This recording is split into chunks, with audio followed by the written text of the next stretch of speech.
We've had some incredible victories coming through the Core Collective group, and we're excited to be here today with both Jackie and Donny at Minchillo, the founders of Pineapple Development and Joy of Cleaning, an incredible entrepreneur and couple as well, who had an amazing pivot that came about because of COVID, which is one of the reasons we're here. So Jackie and Donny, welcome. And FYI, it's Minchillo. So many people around you saying, I don't know if it's going to work. You know what? I'm going to make it work.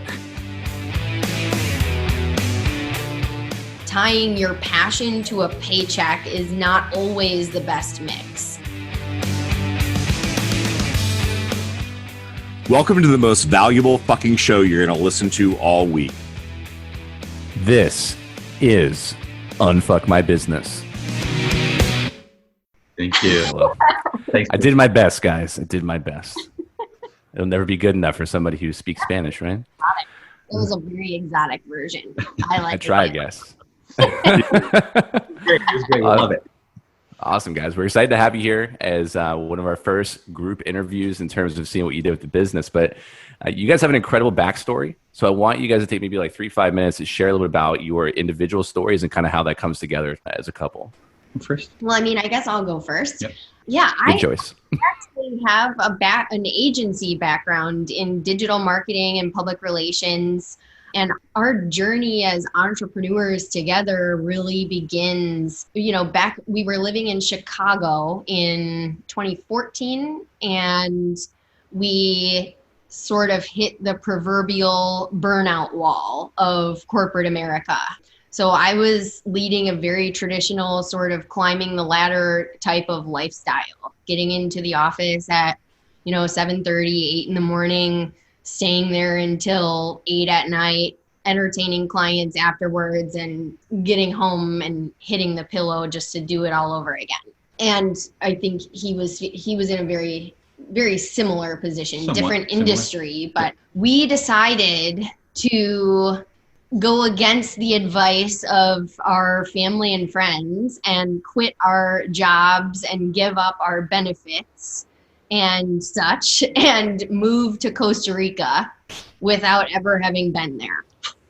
This was a very concerning life choice for everyone who knew. We knew People might think you're nuts or on drugs or something, right? Did you join a cult or what happened? We'll talk about that later. That's another interview.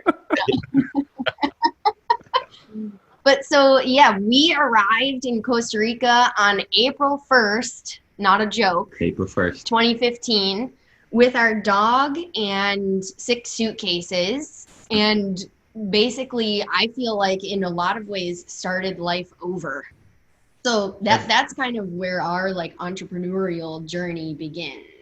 Yep, at that time, I had just started freelancing here and there, just taking on a few Magento clients, and which gave us a little bit the ability to move to a different country and still have some income. And Jackie tried to leave her company, but the owner didn't let her, so she kept her job for a few more months. But yeah, so that helped us, make the move, and that's where it all started. Costa Rica, baby. Incredible. So you guys literally just gave up your entire lives, moved to Costa Rica. You guys were living the dream, what everybody's going for. They're like, I want to live abroad, backpack lifestyle kind of thing. And you said that's kind of where the entrepreneurial journey started. What happened next? Yeah, I mean, so we started, as Jackie said, we had never been there. So it was quite a learning curve, culture, language, everything, right? Internet, electricity. So over time, Jackie ended up quitting her job. It was just too much, it was like living in Costa Rica, but living the lifestyle of Chicago, having to be in certain calls at a certain time and having to deal with certain clients that she didn't really like to. So over time, she realized, okay, let's work together. And then I guess, you can take over now, but we started working together. She started helping me a little bit here and there. We're kind of skipping part of the story. We are. Anyway, he had been freelancing for the entire time that we were in Costa Rica doing web development. I'll let Jackie so that's where his sort of, he has been in e-commerce in one way or another for a little over 15 years, I think, right? From the moment I sold my first eBay product about 15 years ago. Yeah, Right. So he has always been in the online space and selling things online. When we were in Chicago, he was the e-commerce director for a shoe company. He obviously spent a lot of time as a freelancer, as a developer himself. So he's been on both sides of the table. Once I decided truly to leave the company that I had been working for in Chicago, I actually spent the first couple of years of our time in Costa Rica as the lead correspondent covering Costa Rica for International Living magazine. So Perfect. That was an interesting part of my story because I am a writer by passion, at heart, at the core of everything I've ever done. Writing has always been a part of my role. And this was the first opportunity that I had to actually make that my main function and turn it into a job.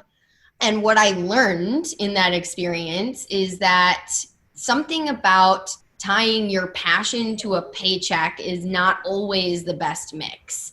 I feel like that's a really delicate balance, and it really depends on what you're doing and how passionate you are about it. And a lot of the beat that I was covering at the time was geared towards expats who were interested in retiring in Costa Rica. So it gave me a lot of cool opportunities to travel the country and cover different places and different topics, but it was all geared towards a demographic outside of myself. So there was a big disconnect there in terms of what I was covering, and it kind of sucks the creative energy out of what you're doing after a while. For sure. So our time in Costa Rica was a roller coaster. When in 2017, my parents came down to visit us for Christmas, and we were aware that my mom was sick before they came for their trip. But at the time, she thought maybe she had pneumonia or something. She had like a lingering cough that she couldn't get rid of. And she had kind of given us a heads up, but we didn't really know what was coming. And so they arrived for Christmas, and within a few days of them being there, it was very apparent that she is very sick beyond what she had communicated before they arrived. So we end up convincing her to go see a doctor in Costa Rica, and we find out within a week that she has a massive tumor that has engulfed her entire left lung. And within another 2 weeks, she's diagnosed with stage 4 lung cancer in Costa Rica. Wow. So it turned into a whirlwind. My parents didn't end up going home.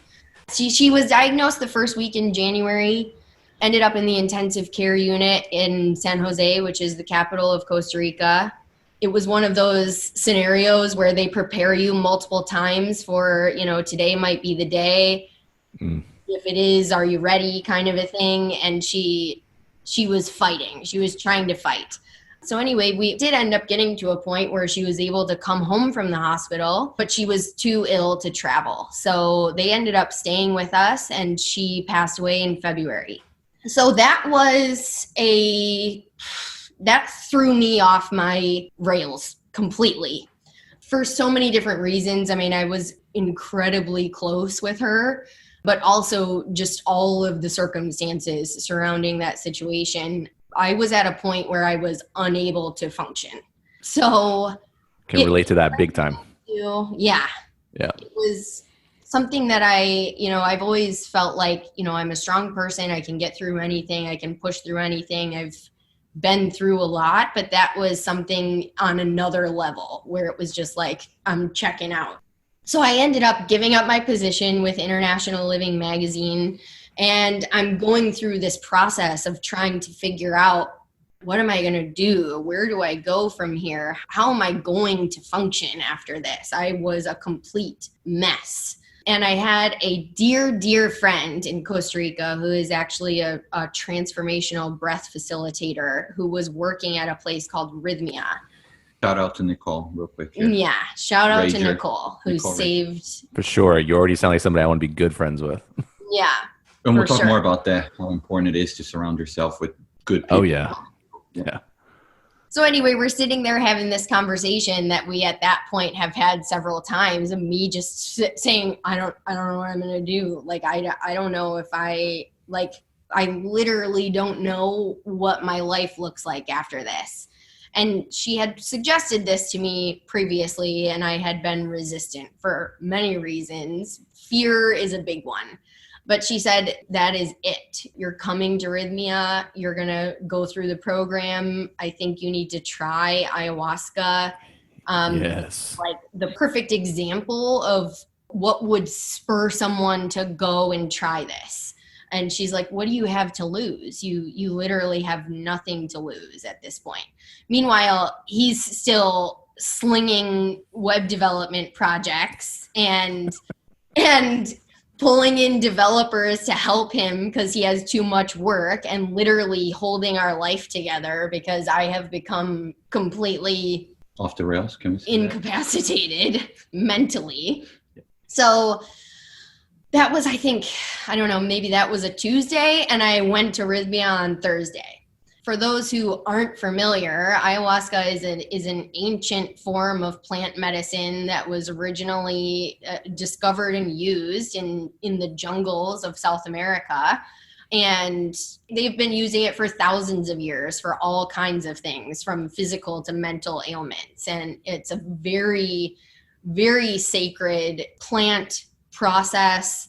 The shamans who have been trained to administer this medicine for their entire lives, they live and breathe the medicine and what it can do for people. So this is something that is very near and dear to their hearts, and they bring that into the process and make sure that you know that this is like being invited to their house for dinner. So I have an epiphany in this ayahuasca ceremony the first night, and I have the notes in my journal that it's like literally a bullet point list, and it's like, finish projects with International Living and quit. Tell Junior we're starting an agency. All the steps. Somehow she knew. I was like, okay. This wasn't quite like de-stressing and smoking a joint. This was like a serious experience, right? Like smoking 10 joints all in one. I don't. It's one of those things that you can only describe to a certain point. It's unlike anything I've ever experienced, and I truly believe that it's something that to fully understand it, you'd have to try it yourself.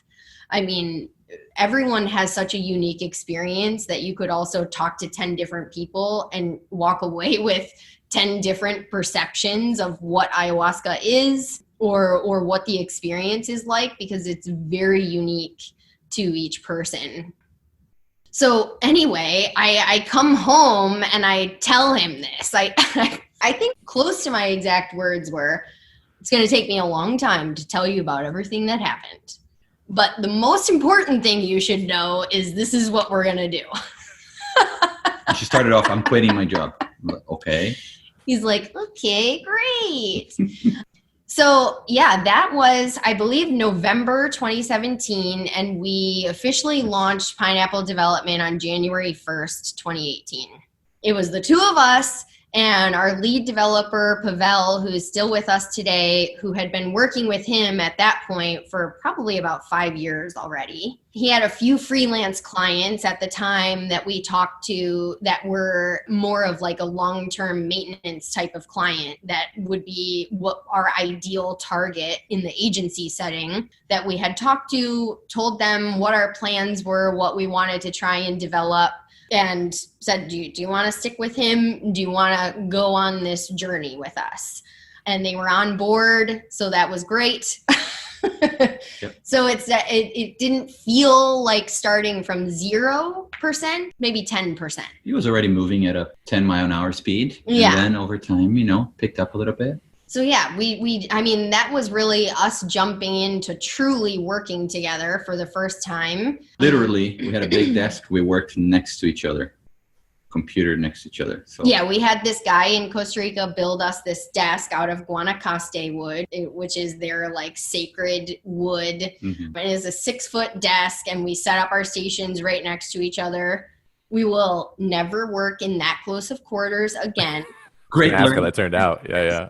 At least separate rooms. You can start it. Yeah. All that energy in one room, man. You can smell each other's farts. Your desks are too close. Yeah, exactly.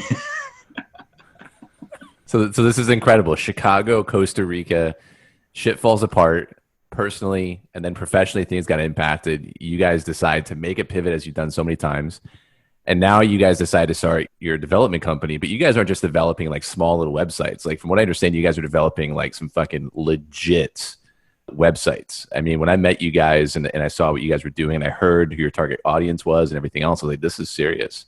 So what was Pineapple and what does Pineapple Development really do that you started back in 2018? Maybe I can just bring up a few of the clients or a few of the websites that we've done. Just so sure. Ideas. Yeah. We have the thermos.com website. We completely redid that. It was through another agency in Atlanta, but our developers rebuilt the whole site. We've worked with Diamondback, for example. One of our largest clients now is Pinch a Penny. As you guys know, they have a little over 250 locations. And a brand new client that just came on board is, and Chris Jenkins, you might appreciate this, is True Leave. So we're working on redoing the whole system. There's a couple different teams working on that. So we are one of them, development team. But we mainly work, just to touch back on the frameworks and platforms that we use. So it's mainly Magento that we work with. And we also do some Shopify work. I would say 70% Magento, 30% Shopify. I would say though, from a business model perspective, by and large, the majority of our business is maintenance contracts. So a lot of these companies are coming to us with an existing website, and for whatever reason, they either don't have a team that's equipped to handle, the level of growth that they've now hit, or they haven't been happy, or whatever the case may be. So we often inherit existing websites that our team maintains and develops new functionality for, and oftentimes has to do some digging and some fixing of old code. This is something that I think I have this conversation so often about websites, and in the era of e-commerce, where what you really have is a business that it's a retail business where the website is the replacement of the brick and mortar storefront of the, let's say, quote unquote, past. And so I think one of the biggest misconceptions, or the hardest things for people to wrap their mind around when they're new in the e-commerce space, is that a website can be a very laborious process, especially when it's new, to figure out all the pages you need, the copy, the images, how it functions. You're making me sweat just thinking about it right now. Yeah. And so by the time people get through that initial huge long haul of like, okay, now we have a website, like, ta-da, they really would like it to be just done. And I have begins with so many people that like, it's time to look at your website as if it were your brick and mortar store or even your house, in the sense that this is never going to be a finished product, because your business is fluid and you want your business to grow. And as you grow and as you add new products and as you update your branding and messaging, you need to continually be working on your website alongside that process. So once we've got a baseline product, let's look at it as the house that we just bought, that now we want to eventually put in new windows, and eventually we're going to have to replace the roof. And at some point we're going to want to paint, and or some pictures on the wall. We're going to need a walk-in closet. So that is, I think, where we really excel, is building that relationship with our clients and getting into a space with them of like, we want to be in this with you, and we want to be there for the shit hits the fan moments of something is broken, something's not working, whatever. But we also want to be peppering you with ideas and suggestions along the way for like, okay, now that we have the homepage looking really great and it's driving people to exactly where we want to go, now let's look at the checkout process, for example, and how can we make this? I mean, every e-commerce website today is basically competing with the convenience and consumer experience of Amazon. So how can we get people checking out faster? How can we make this easier for them? How can we entice them to come back? How can we make this the place they come to look for golf equipment instead of going to Amazon first? I love the way you guys approach that too. And for those listening, I think it's important to realize as a business owner, you can get so lost in the sauce of the websites. And should you need a website, I was there. I'm not the tech guy. That's why I know people like Chris and y'all. I mean, being able to go to each of you and ask these questions, and the technical skills you guys have from each individual perspective is huge. How do you measure success? So much money can get dumped into websites. and you get sold it, and it's exciting, but then that's like where it begins, right? So I love the fact that you talk about it being your brick and mortar, because I think that's where I want to lead into the next question, because your stories are incredible. I know there's so much more in there with the cleaning company and some other stuff. You guys don't stay still. But one of the cool things, I know we're talking a lot about how this year, 2020, has just been an unreal year for uncertainty, so much shit going on in the marketplace. And when we first kind of formulated Core, and we were still in our infancy, a little under 20 weeks ago, I know you all had a huge idea of something you wanted to do to actually help brick and mortar businesses, and that was pineapple pickup. And so I want to talk a little bit about, maybe for a few minutes, how you guys went through the process of how did it become an idea? How did it become something as a couple that you were like, yes? Because you guys clearly put your minds to things and you do it, which is huge. How did you decide that that was an idea worth chasing and putting the time in, and then putting the effort with all these other things going on as well? It's a loaded question. Yeah. That's why I asked. I love it. I think it all started once we got together, right? I think once the core leadership group, when you invited us, I think this was really parallel timeline, which was amazing. Yeah, the initial talks came from all of us brainstorming how can we help local businesses, and you guys started that, right? And I think, eventually Jackie just like, oh, why don't we do this? And then obviously with my development and restaurant background, I used to work in restaurants a long time ago. So we just said, well, maybe we can, and knowing that restaurants are one of the businesses that are being impacted the most these days, and when this whole thing started, even more so. We knew this group of ours knew that we wanted to help out businesses, and Jackie just like, well, why don't we do this? And then I was like, yeah, it's definitely possible. What was the this though? Because I think that's important, because you guys literally jumped into a market where businesses were closed. Mm-hmm. Like some of the most prolific businesses in St. Pete that have been around forever were shut. Like there was no going into a restaurant when COVID hit. And you guys decide, opportunity. How the hell do you find that opportunity and then decide I'm going to put my time and effort into it? Well, maybe be different. Just be different. Don't follow everyone. Just be like, let's just like. Okay. So it wasn't like another ayahuasca ceremony at home. It was like, oh, okay, there it is.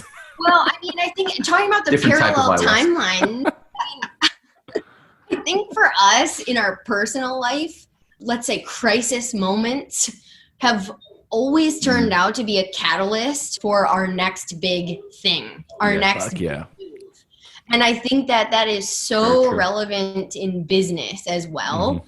And we can talk about this in the context of our new partnership with our new partners at Big C as well. But this is like the natural human reaction is typically first to kind of batten down the hatches and like, oh shoot, we don't know what's going on. The floor is moving underneath us. Contraction, hold tight and see what's happening. I think that just having that mindset and following the news and seeing that they actually shut down restaurants and told them they had to close, that to me was a light bulb moment in the sense that that is something that none of us have ever seen before.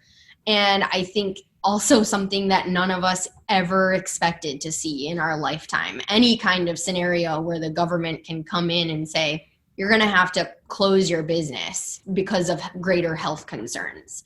That's just unprecedented. And so I think that's just where my mind went, is like, that is shocking. And thinking about not only the restaurant owners, but all of the people that are employed by them. That's one of the very few industries that has yet to make some kind of transition to any type of digital form of revenue. So they're very heavily brick and mortar focused still. And that, I think that's why my mind went there. It was like, how could these people still make some sort of money and keep some people on payroll? I feel like I've been looking at this very objectively from the beginning, in the sense that there was a lot of talk of, thinking, well, we just need to do this for a few weeks or a couple months until things go back to normal. And from my perspective, that has never been what was going to happen here, unfortunately. And now that we're several months into this scenario, we see that this is looking like it's going to be much longer term than anyone obviously would hope for it to be. So I feel like I don't know, maybe part of it was luck, part of it was our conversations and having people to bounce ideas off of within the core group. And then also obviously just looking at the skill set of our team and what type of service or, product we could bring to the market. And that all combined just led me to And I think we should circle back a little bit to what I said earlier, which is surrounding yourself with people that will support you, that have similar ideas, that is the right thing to do. It's like, we would have never been able to come up with this or do anything or take action, right? If we were with the other people, there's like, oh, okay, we should just be scared or fear take over and not take action, not see opportunities when these things happen, right? The biggest opportunities happen when there's chaos. And then having these people that have similar mindset, think about, positivity. Sorry, guys, it's my English here. It's just I fucked up your name in the beginning, so it's totally fine. Yeah. So the whole point here, knowing who you surround yourself with is extremely, extremely, extremely important. I cannot jump up and down in my seat enough without breaking things. Yeah. That is one of the biggest principles that is so important for people to understand is when you're around people who are screaming fire and you don't know who's screaming and why, because that was one of the biggest things that happened in the beginning when COVID happened. There was so much when Chris and I first started talking, it was like there was people making memes and all kinds of shit, and everybody was literally becoming the director of the CDC from home with no degree or background. A lot of Facebook doctors. Oh my God. And so this would be kind of fun to hear from your perspective as well, and I think it'd be a great question for people we interview, but you get the call from me because I know we had just met at a group here in St. Pete. Shout out to Entrepreneurial Social Club and Mike Navilla, Nova 535, incredible individual entrepreneur here in St. Pete. We met through Entrepreneurial Social Club and we fostered that relationship because relationships, in my opinion, is the currency of business.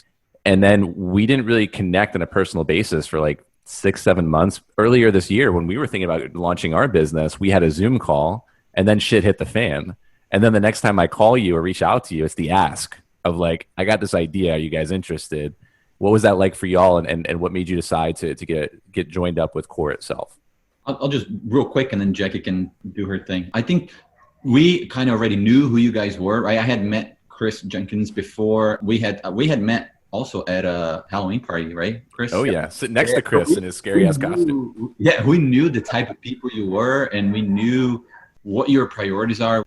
Somehow you just know the type of people, no matter what you're going to be connected to that person, whether it's business, personal, friends, just colleagues, whatever it is, you knew that there's something there. And we're going to have a good time doing it together, right? So let's just see where this thing goes and have a conversation and talk. So I think that when you call, it's Chris is a cool guy. Let's just, see what he wants. And let's hell yeah. I think, that whole thing started there. And then, yeah.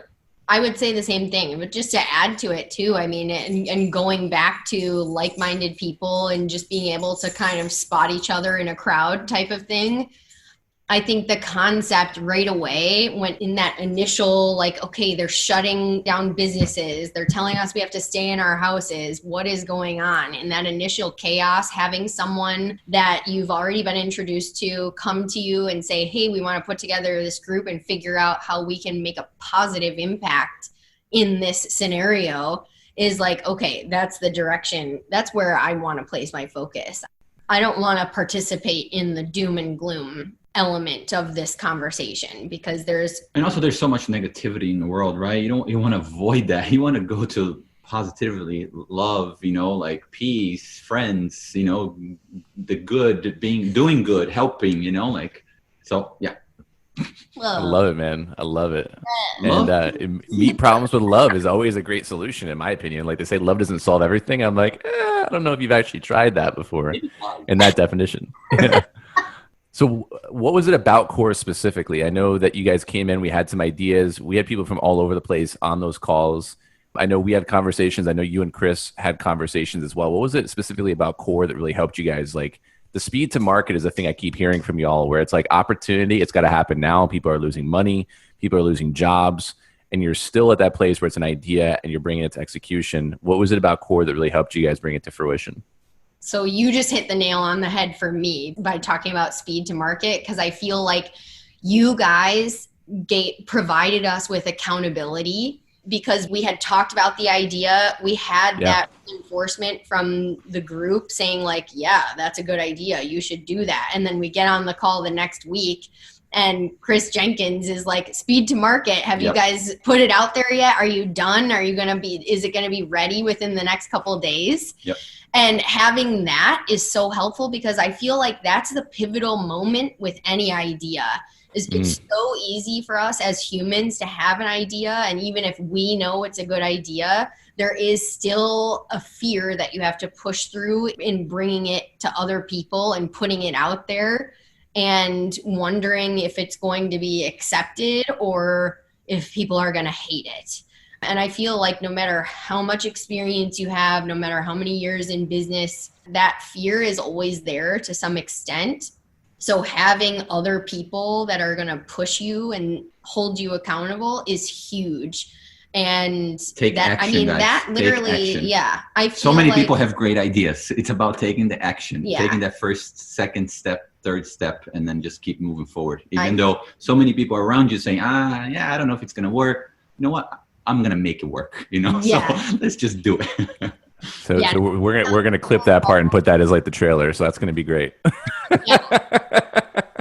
That I feel like the weekly call was like a kick in the ass to just keep us like pushing forward. And I mean, I think we also, perfectionism can run rampant among entrepreneurs.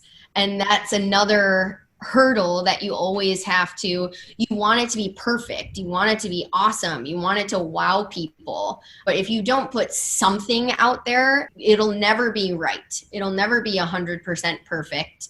For the folks who don't know, can you give us a quick synopsis of what Pineapple Pickup is? Yeah, I just realized we didn't actually say that. So it is an online ordering platform for restaurants. So we built a templated platform using Shopify that allows restaurants to manage their own online ordering for contactless carryout. And two big takeaways for us in that when we started researching this is looking at services like Uber Eats and DoorDash, which are the most mainstream options for restaurants to allow online ordering for both carryout and delivery. But they charge enormous commission fees, especially if you're thinking about a restaurant that is closed and not bringing in any money. So the commission fees with some of these national services, just to give you an idea, run between like 15 and 35% of sales. And on top of that, they have a delayed deposit. So the restaurant may get a deposit once a week or once every 2 weeks from these services. So from a cash flow perspective too, especially in today's current landscape where cash flow has taken a huge hit, that's really tough for a restaurant to stomach if they're looking at that as their only option. So with Pineapple Pickup, we said, we think we can build this. Basically, we're building an individual website for the restaurant that the restaurant owner owns and has full creative ownership over as well. It can be customized in the future, whatever they want it to be. We thought we could probably build the platform for them, let them start using it and be able to do it for 10% commission.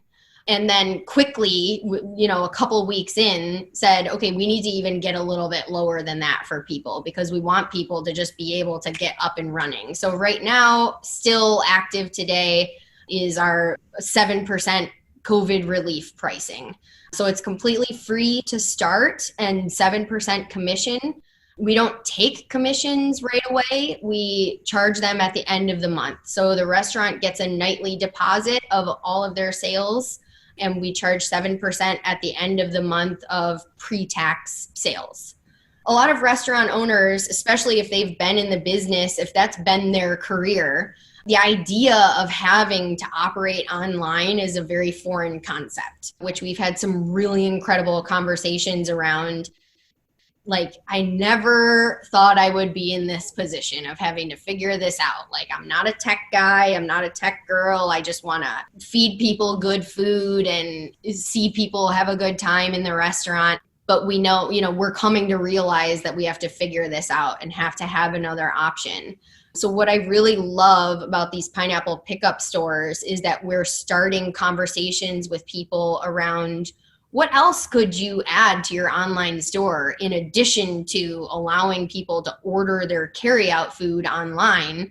Do you make your own dressings? Do you make your own salsas? Do you have a really cool restaurant brand where you have cool swag that you could add to your online store and start to think about creating this digital revenue stream that you maybe never thought you would need, but in places like California, for example, right now where restaurant dining rooms have been shut down again, those ideas are percolating. And I think we're going to see some really major shifts in the restaurant industry and people they're not just focused on putting food on the table, but figuring out how else can this business generate income. No doubt. You guys obviously are helping them in so many different ways. We're getting ready to wrap up a little bit, but we have one more thing to throw out there at you. And I'm going to throw this over to Chris, and he's going to hit you all with what we like to call the lightning round and hit you up with some questions that we came up with as a group. We can't wait to hear your answers. I'm going to turn over to Chris. Coming from Chris Jenkins, I'm a little worried. No. You should be. You should be. That's why he's doing it. We're going to make this pretty easy. This is our first time doing a lightning round with interview guests, so we may go to harder questions later on, but I do expect some creativity in the answers.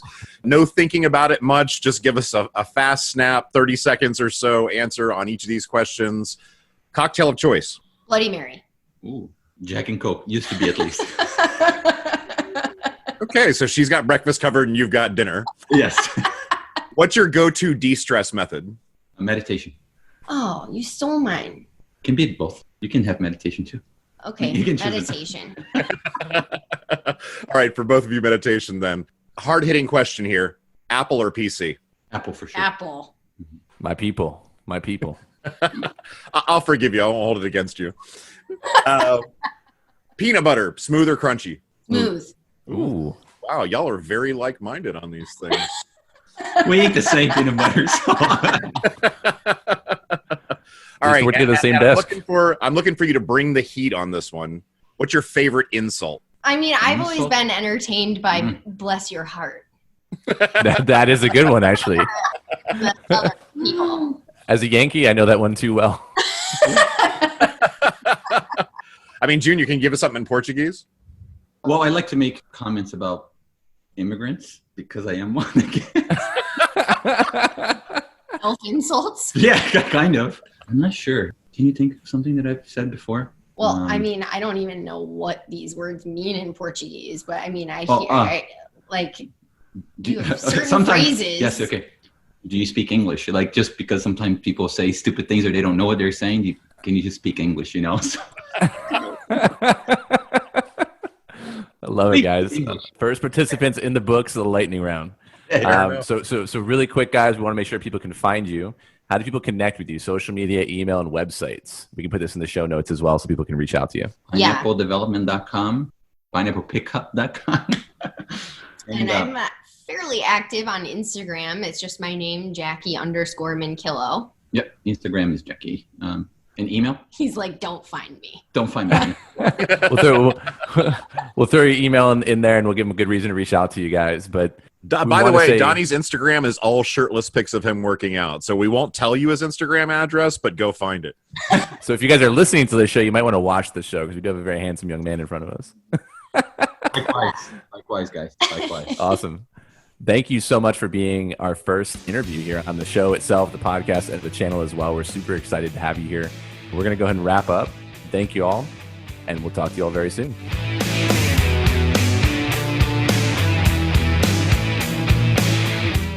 What the fuck are you waiting for? Take what you learned in this episode and do something with it. You'll find all the links and resources we talked about in our show notes for this episode. Go to unfuckmybusiness.com to subscribe to the show.